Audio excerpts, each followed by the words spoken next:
Good morning or evening, depending on what time it is there. Today I'm going to talk about Japan and China and a virtual collaboration project that I did with David Dolsky from Kyoto University on untranslatable concepts.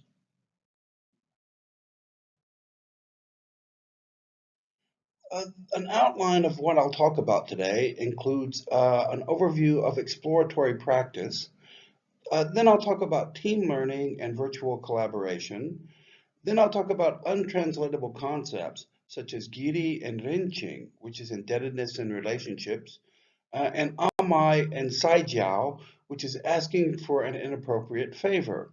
Then I'll go over some of the outcomes of this project. Exploratory practice comes from Dick Allwright. Uh, it's a theory which deals with education for languages, and it talks about how one should use language education to improve the quality of life and not just improve efficiency. It also deals with the quality of learning and teaching and not to focus on new and improved. There's always a danger that people throw the baby out with the bathwater when they adapt some new, improved methodology. The social nature and the mutual quest for learning is also important as one tries to reach understanding of new concepts or new language terms. So how do you achieve this?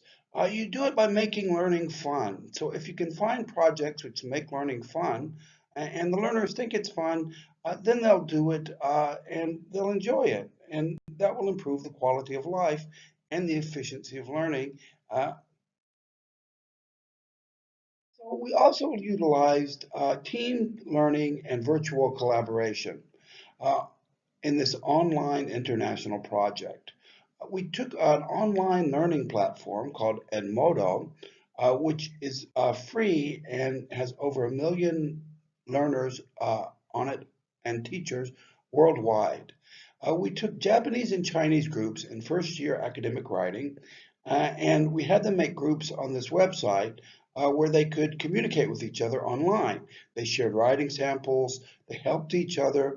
In addition, we provided them with theoretical articles on the untranslatable concepts, and we gave them the untranslatable concepts from the beginning, so they didn't have to come up with topics from scratch.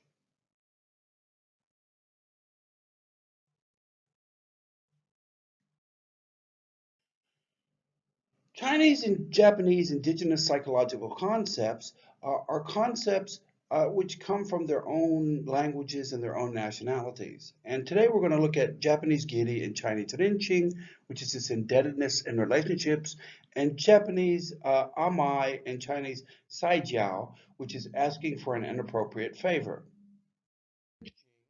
is gift giving.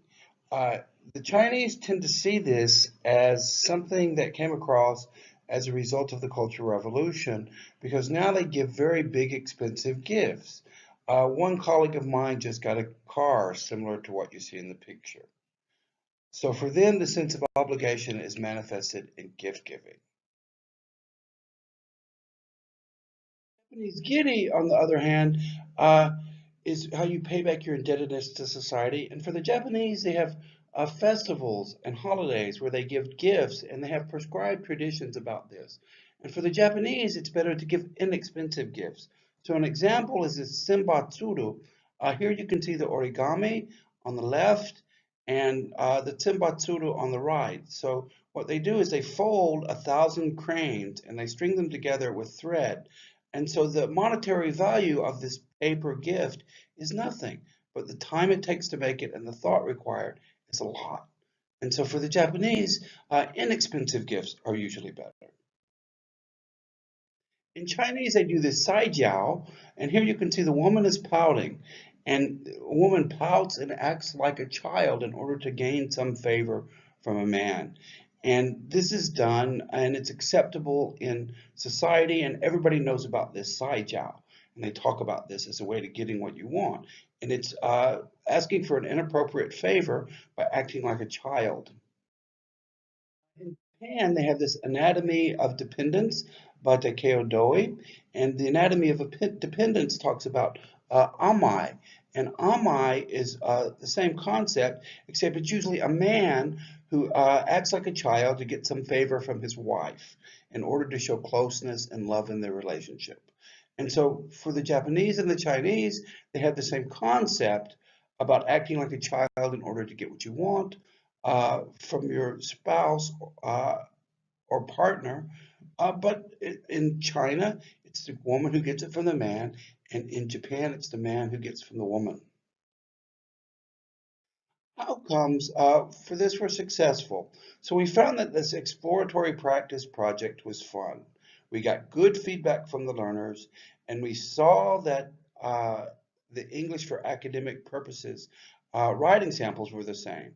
So this built confidence when they saw that their Chinese counterparts or Japanese counterparts were basically writing at the same level that they were.